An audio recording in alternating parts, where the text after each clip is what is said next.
Hello everyone. Today I am going to film the 1 year update of the 5-star prediction video that I filmed more than a year ago, back when I had COVID and I was in quarantine. And today I again have COVID and I'm in quarantine. But this time I'm not in the university setting, I'm at home because my second year has ended. And I got COVID again, which is very funny. How fitting, how on brand to film this 1 year later. And I'm excited about how this is gonna go because it's interesting. It's very interesting. It's showing of how my tastes have changed in this 1 year and what I think about the books I was very excited about to read last year. So, the first book on the list was Infinite Jest by David Foster Wallace. So, this book, I have so much history with this book. So, in I believe April last year. So right when I got out of quarantine, I remember I went to the library maybe like a week later or something, and I got Infinite Jest and I saw how big it was. It was over 1,000 pages. The font is not great and it has footnotes on the back. And I started reading it and finals were approaching. They were very, very close. And to be honest, I wasn't really feeling the book. I wasn't enjoying it that much. So I thought I'm going to DNF it for now and maybe pick it up later, or maybe not pick it up at all because it's not really a book for me. And I started filming a vlog for it, and if I still have the footage, I will insert it right here. Hello everyone, welcome back to my channel. Today I am gonna start a vlog, but not just any type of vlog. I'm gonna start a reading vlog where I attempt to read dun dun dun Infinite Jest by David Foster Wallace. It's a book that has over 1,000 pages that I have heard that is one of those books that you have to read in your lifetime. And I'm only 19 years old, but my biological clock is ticking away and I want to read this now that I have time in my hands. Speaking of time in my hands, I don't really have a lot of time in my hands because finals week is approaching, but that doesn't matter. I read a little life last semester when I had finals, and that went well. I got all straight A's. So I hope that this will be one of those other long books that will bring luck and joy in my finals week. Summer passes and my second year starts, and I think it was October when I find the book on my Libby app and I downloaded there. So this is the second check-in, everyone, and we're not in April anymore. We're not in May either. We're not in June, nor July, nor August, not even September. We're in October, and actually the end of October. We're quite close to Halloween. And you're wondering, have you been reading Infinite Jest? Now, on October 25th, 2021, I've been watching a lot of videos about Infinite Jest. Again, I've fallen into that rabbit hole, and I am thinking about giving Infinite Jest a second shot. And this time, hopefully, actually following through and reading at least like one chapter a day. I'm gonna read one chapter a day. And that's gonna be enough. That's gonna be my goal. I don't know how many chapters this book has, so it might take me a long time. And it's much easier to read it on Libby because with the footnotes, you could click on the footnotes and you could go straight to them and you didn't have to flip a book, which is a big book, so it's very time-consuming and inconvenient. But I read a little more than what I had read back in spring, so I made a decent amount of progress. I read 10% of the book, but once again, not for me. I'm not enjoying it. It's very tedious. It's very weird. The whole world and how it works in Infinite Jest is so weird. There is this tennis academy with all these boys, and the main character, Hal, goes there, and he has two brothers, at least two. One of them is younger, one of them is older. There is this movie called Infinite Jest that is so entertaining. People are doing weird stuff upstairs, I'm sorry. People watch this movie over and over and over again without breaks until they die because they can't stop watching because it's so entertaining. And there's a bunch of other things going on, but it's not really my type of book. What I've discovered during this last year is that I enjoy a narrative where we only follow one group of characters and one story instead of multiple stories at the same time. And the more disconnected they are or they seem to be, the more I lose interest. That's why I don't like short story collections, and that's why I don't like books or like novels that have multiple perspectives, and most of the time they don't even connect to each other at all. I do not enjoy those types of books, and I'm trying to stray away from them as much as possible this upcoming year. And Infinite Jest is exactly that. It's a bunch of characters and you don't know how they're related in the beginning. Maybe throughout the book you learn how they are and how these stories interconnect. But I just was bored so easily. And Infinite Jest is not the book for me. And that is fine. Maybe one day I will pick it up again, but I don't think so because it's not my type of book. Now, if my tastes change, then I will pick it up. But I don't think that's going to happen anytime soon. So, with that out of the way, DNFing it 2 times, moving on to the next book I mentioned, or the next author I mentioned. And that author was Haruki Murakami. I did read a Haruki Murakami this past year, and that book was a huge chunker that is 1Q84. It's the longest book I've ever read. And its page count is... oh god, it's so long. So my copy has 1,157 pages. Now I know when it's a hardcover, it's less, but that's because the pages are bigger. But I read this book, and I didn't really like it that much, to be honest. I had loved Kafka on the Shore, which I read back in January of last year, and I had really, really enjoyed Norwegian Wood, which I'd read it back in 2020, a long time ago. But this was a very mid book for me. And my favorite part was book 2, because this book is separated in 3 sections, or 3 books, or 3 volumes. Volume 2 was the one I enjoyed the most, where all the action happened. Volume 1 was a prologue of Volume 2, and Volume 3 was an epilogue of Volume 2. So this could have been much, much shorter, and I would have enjoyed it more.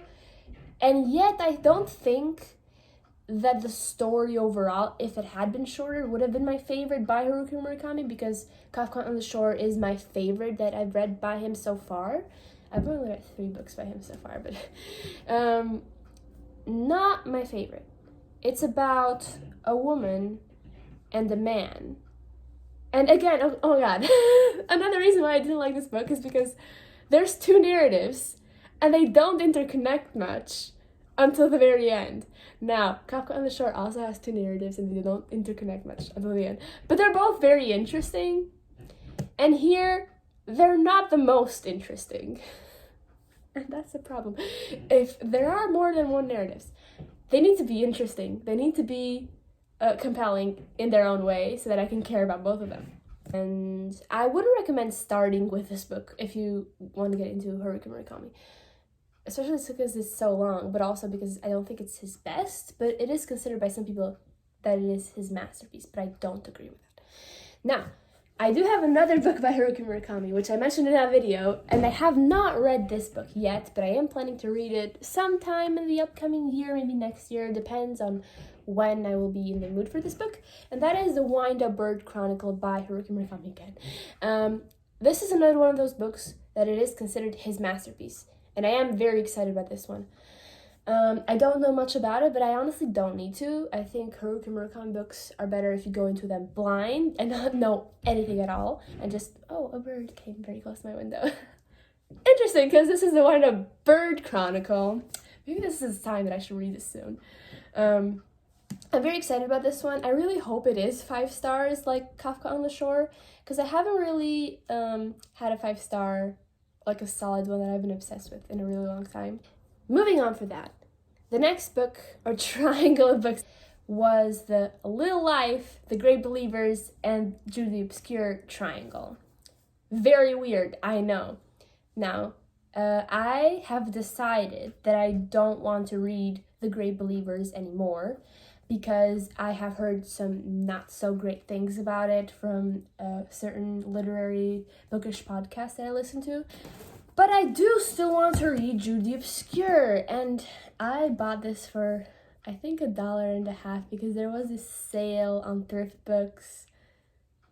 It's a long story, but I did buy it. It's very old, yellow pages, but I do want to read this. My conspiracy theory was that A Little Life was inspired by this book, or it is a retelling of this book in some sort of way. It's about a man called Jude, and he goes through a lot of hard things, just like in A Little Life. And I'm excited, but I'm not going to read it anytime soon because right now I'm not really in the mood for this type of classic. I will read it eventually, but not in the near future unless I wake up one day and I feel like I want to read Jude the Obscure. But yeah. And then next, there are two classics which I have not read. And the first one is Jane Eyre by Charlotte Bronte. So Jane Eyre is still a book I do want to read, but again, it's a book that I'm not in the mood right now. I'm not in the mood for late 1800s or mid 1800s English classics. I'm not in the mood for that scene. I want to read something that is not that right now. And I will read it eventually.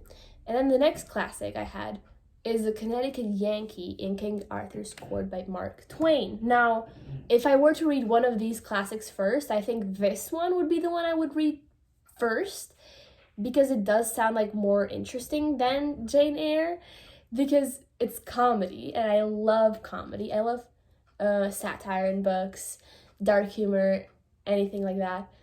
And I have read from Mark Twain before and I have loved books from Mark Twain before. So if I were to read one of them, it would be this. But again, I'm not in the mood. I'm not in the mood for that old-timey English language stuff, pretentiousness. I don't want to be in that mindset right now. So it will happen. I still want to read these books. Have I read them in the past year? No, because I haven't been in the mood. And that is completely fine.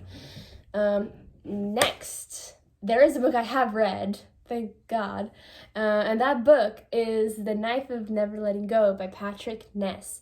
I wanted to read this book because of the movie, and I have not watched the movie, and I have no interest anymore in watching the movie because, to be honest, I didn't really hear anything when it came out, and I haven't heard anything since. So I think it was one of those movies that went really under the radar and nobody really watched, and maybe didn't do as well in the box office.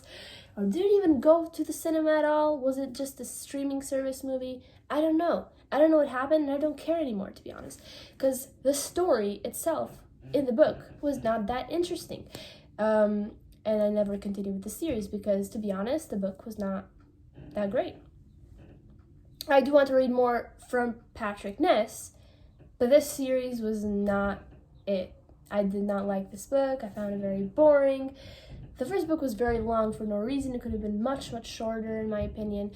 This is a book about a kid who lives in this dystopian world where there are only men, and they can hear each other's thoughts. But one day, he meets a girl, and he cannot hear her thoughts. And that's how the story begins. And it is a very good hook. It's a very good starting plot that gets you interested to actually read it. But then you start reading it and actually not much happens and you're like, oh, well, that was kind of uneventful. And then the last book that I mentioned in that video was The Girl with a Dragon Tattoo, which, by the way, I found this in a free little library just a few days ago. And it's old. It's old, but I still think it's readable. The font is not that bad. So, this book, I don't know much about. I just know it's a mystery. And I know it takes place in Sweden, I think. And I know that there's a movie, and then the movie is recommended for people with INTJ personalities. And I have an INTJ personality. So, it's perfect for me. I will read it probably this summer. My plan is to bring this when I go on vacation in August, because I will go on vacation for a week, and this is a very small book to bring, so I think it will not take up much space, and I'll read it on vacation because I feel like it's a very good vacation book. So from the books that I haven't read, the ones I want to read soon, are definitely this and The Wind Up Bird Chronicle. And then all the classics are the ones I'm like, maybe one day, but not anytime soon. So, that's my update. Maybe in the future I will film another 5-star prediction. But right now I'm in this mood where I don't really have a lot of hope on literature anymore. This year has been a very mid reading year for me. I haven't found many favorites. And if I have found favorites, they have not been books I've been obsessed with. They've more likely been books that I'm like, I appreciate what this book is doing. And I really like this and this and this about it. But I'm not obsessively reading them. And I miss obsessively reading books. Like, for example, last year I obsessively read Heartstopper and all the other Alice Oseman books. Or I obsessively read Rabbits, in a few days because it was so gripping. Or I obsessively read The Starless Sea because I was so enamored by everything that was happening. These were books I was enjoying so much and I was not putting down. That's how good they were. And I've struggled to find those kinds of books this year. But I have found good books that I have really, really liked. And I hope I find more. So, thank you for watching. I'll see you guys next time. Bye!